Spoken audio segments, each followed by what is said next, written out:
सुंदर पिचाई आणि सत्य नडेला यांच्यापेक्षा जास्त पगार घेतो टेस्लाचा हा भारतीय वंशाचा CFO. द टेलिग्राफनुसार टेस्लामध्ये CFO म्हणून काम करणारे भारतीय वंशाचे वैभव तनेजा यांना 2024मध्ये वार्षिक पगार म्हणून $139 दशलक्ष, सुमारे 1167 कोटी रुपये देण्यात आले. रिपोर्टनुसार 2024मध्ये तनेजा यांचा वार्षिक पगार मायक्रोसॉफ्टचे CEO सत्य नडेला 664 कोटी आणि गुगलचे CEO सुंदर पिचाई 90 कोटी रुपयापेक्षा जास्त होता.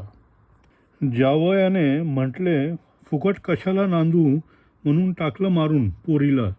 वैष्णवीच्या आत्महत्येवर वडील राष्ट्रवादी काँग्रेसचे मुळशी तालुका अध्यक्ष राजेंद्र हगवणे यांची सून वैष्णवी सासरच्या छळाला कंटाळून गळफास घेऊन आत्महत्या केली. याविषयी तिच्या वडिलांनी सांगितले की वैष्णवीचा मृत्यू झाल्यानंतर ज्यावेळी आम्ही रुग्णालयात गेलो त्यावेळी तुला आधीच सांगितले होते की आम्हाला पैसे पाहिजेत, तुझ्या पोरीला आम्ही फुकट नांदवायची काय म्हणून मारून टाकलं तुझ्या पोरीला, असे उत्तर जावयाने दिले होते. नाशिकमध्ये बस न थांबल्याने महिलेचा रस्त्यावर राडा, रिक्षाचे 500 रुपये देण्याची केली मागणी. नाशिकच्या पंचवटीत निमाणी बस स्थानकात बसची वाट पाहत उभी असताना बस चालकाने बस न थांबवल्याने महिलेने रिक्षाने 11 किलोमीटर पाठलाग करत वाहक आणि चालकाला धारेवर धरलं. आपल्यासोबत 6 महिन्याचा बाल असताना हा मनस्ताप सहन करावा लागल्याचे महिलेने म्हटले आहे. इतकंच नाही तर रिक्षासाठी खर्च केलेले 500 रुपये द्या आणि मगच गाडी सोडा, असं म्हणत ही महिला बससमोर उभी राहिली होती. पुण्यातील 3 ठिकाणं बॉम्बने उडवण्याची पोलीस कंट्रोल रूमला देण्यात आली धमकी. महाराष्ट्र पोलिसांच्या कंट्रोल रूममध्ये एक फोन आला. पुण्यातील येरोडा पुणे स्टेशन आणि भोसरी भागात बॉम्ब ठेवल्याची धमकी देण्यात आली. धमकीच्या फोननंतर GRP, RPF आणि शहर पोलीस शोध मोहीम राबवण्यात आली. कोणीतरी संशयास्पद गोष्ट आढळली नाही. दरम्यान धमकी नेमकी कुणाकडून आली याचा शोध रेल्वे पोलीस आणि पुणे पोलिसांकडून सुरू करण्यात आला आहे. मुलाने गावातील तरुणाचा खून केल्याचे समजता सांगलीतील आईने गळफास घेऊन केली आत्महत्या. कुकटोली तालुका काटवे महाकाल सांगली येथे एका खून प्रकरणातील संशयित आरोपीच्या आईने गळफास घेऊन आत्महत्या केल्याची घटना समोर आली. आपल्या मुलाने गावातील एका तरुणाचा दगडाने ठेचून खून केला ही बातमी समजताच महिलेने टोकाचा पाऊल उचलला. विमल शेजुला असं आत्महत्या करणाऱ्या महिलेचं नाव आहे. मयत विमल याचा मुलगा सुशांतवर गावातील तरुण अजित क्षीरसागर याचा खून केल्याचा आरोप आहे. पहलगाम हल्ल्यापूर्वी पाकिस्तानी अधिकाऱ्याला संपर्कात असल्याची माहिती ज्योतीने दिली कबुली.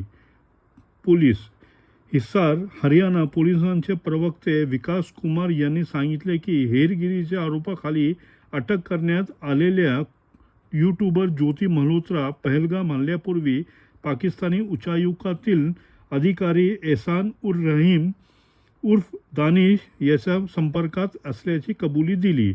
विकासाच्या माहितीनुसार ज्योतीने कबूल केलेले 3 नोव्हेंबर 2023 ते मार्च 2025 पर्यंत दानिशच्या संपर्कात होती.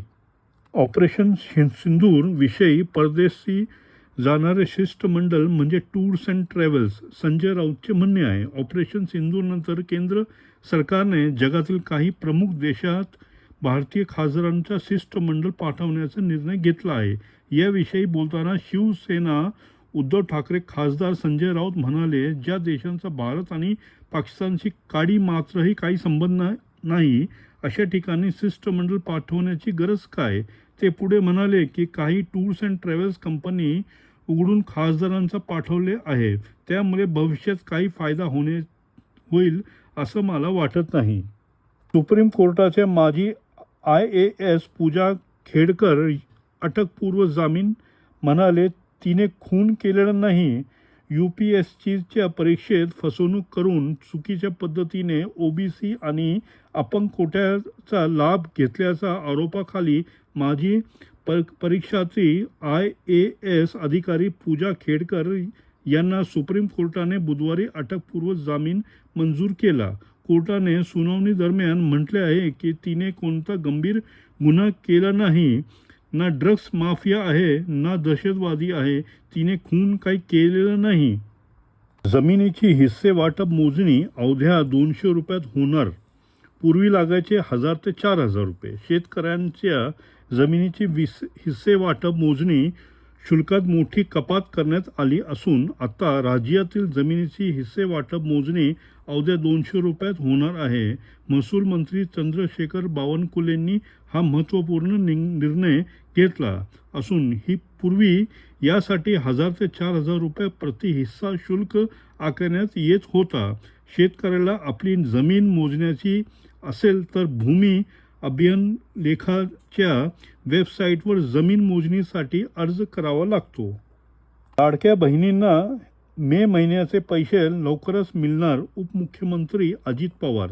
लाडक्या बहिणींना अजूनही मे महिन्याचा हप्ता मिळाला नाही. यावर्षी बोलताना उपमुख्यमंत्री आणि अर्थमंत्री अजित पवार म्हणाले, आजच 4,500 कोटीचा फाईलवर सही केली असून लवकरच मे महिन्याचे पैसे मिळतील. ते पुढे म्हणाले की 20 मे नंतर ही प्रक्रिया सुरू होईल आणि पुढील आठवड्यात ती पूर्ण होईल अशी अपेक्षा आहे.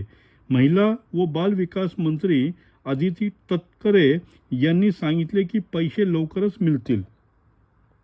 कला ही स्वतंत्र ठेवली पाहिजे. पाकिस्तानी कलाकारांवरील बंदीबाबत साई तामणकर म्हणाले, पहलगाम हल्ल्यानंतर पाकिस्तानी कलाकारांच्या सोशल मीडिया सीमेवर घेतलेल्या बंदीबाबत अभिनेत्री साई तामणकर म्हणाली, मला वाटतं या सगळ्या गोष्टीपासून कला आणि ही वेगळी ठेवावी पाहिजे. कला ही एक वेगळी भाषा असून त्या कोणतेही अडथळे किंवा सेन्सर नसावे. युद्धामध्ये अनेक नागरिकांना त्यांची चूक नसतानाही किंवा सहभागी नसतानाही परिणाम भोगावे लागतात. हे दुर्दैवी असल्याचेही साई तामणकर यावेळी म्हणाल्या. मेट्रोप्रमाणे लोकलमध्ये आता नियंत्रित प्रवेश पश्चिम रेल्वेवर केली जाणार चाचणी. लोकमतच्या वृत्तानुसार मुंबई लोकलच्या प्रवाशांना मेट्रोसारखा नियंत्रित प्रवासाची अंमलबजावणी करण्याचा रेल्वे प्रशासनाचा विचार आहे. वांद्रे व अंधेरी सह पश्चिम रेल्वेच्या 12 स्थानकावर हा प्रकल्प राबवण्यात येणार असून यासाठी संबंधित स्थानकाची यादी रेल्वे बोर्डाकडे पाठवण्यात आली आहे. या प्रकल्पाअंतर्गत प्रवाशांना मेट्रोप्रमाणे तिकीट तपासणी, सुरक्षा तपासणी टप्पा पार करता प्लॅटफॉर्मवर जावे लागणार आहे. शिवसेना प्रमुखांवर खरी निष्ठा असेल तर राजीनामा द्या. सामनातून एकनाथ शिंदेंना आव्हान. बाळासाहेब ठाकरे यांना अटक करणाऱ्या छगन भुजबळ यांच्या मंडळीला मांडीला मांडी लावून बसताना वेदना कशा होत नाहीत, लाज कशी वाटत नाही, असे प्रश्न एकनाथ शिंदे उद्धव ठाकरेंना विचारले होते. आता याचा भुजबळांचा महायुतीच्या मंत्रिमंडळात प्रवेश झाला आहे. ते आता भुजबळांच्या मांडीला मांडी लावून बसणार का, असा सवाल सामनाच्या अग्रलेखातून विचारण्यात आला. शिवसेना प्रमुखांवर खरी निष्ठा असेल तर राजीनामा त्यांनी द्यावा. सांगलीतील 2 शेळ्यांनी गिळले सोन्याचे दागिने. मालकाने ऑपरेशन करून काढले बाहेर.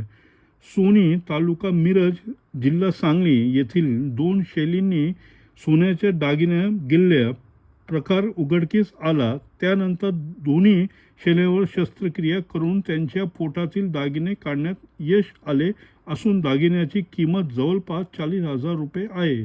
शेतकरी प्रकाश गावडे यांच्या मुलीने कानातील सोन्याचे कर्णावेल काढून एका ताटात ठेवले होते. घरात असणाऱ्या शेळ्यांनी ताटातील पाणी पिताना सदरचे सोन्याचे कर्णवेल गिळले होते. डॉक्टरांनी सांगितले, कोरोनाची नवीन लाट किती घातक आहे. इंद्रप्रस्थ दिल्ली अपोलो हॉस्पिटल चे वरिष्ठ डॉक्टर जतीन आहुजा यांनी सांगितले की एशियाई देशांमध्ये पसरणाऱ्या कोविड-19च्या नवीन लाटेला घाबरण्याची गरज नाही. त्यांनी सांगितले की JN1 व्हेरियंटमध्ये सर्दी, ताप आणि घसा खवळणे ही सामान्य लक्षणे आहेत. डॉक्टरांच्या मते संपूर्ण देशात लसीकरण झालेले आहे आणि आपले शरीर या विषाणूचे लढण्यासाठी तयार आहे. मित्रांनो, हा बातमीपत्र जर आवडला असेल तर कृपया करून शेअर, लाईक आणि सबस्क्राईब करा. आमच्या चॅनलला सपोर्ट करा. धन्यवाद. जय महाराष्ट्र, जय हिंद.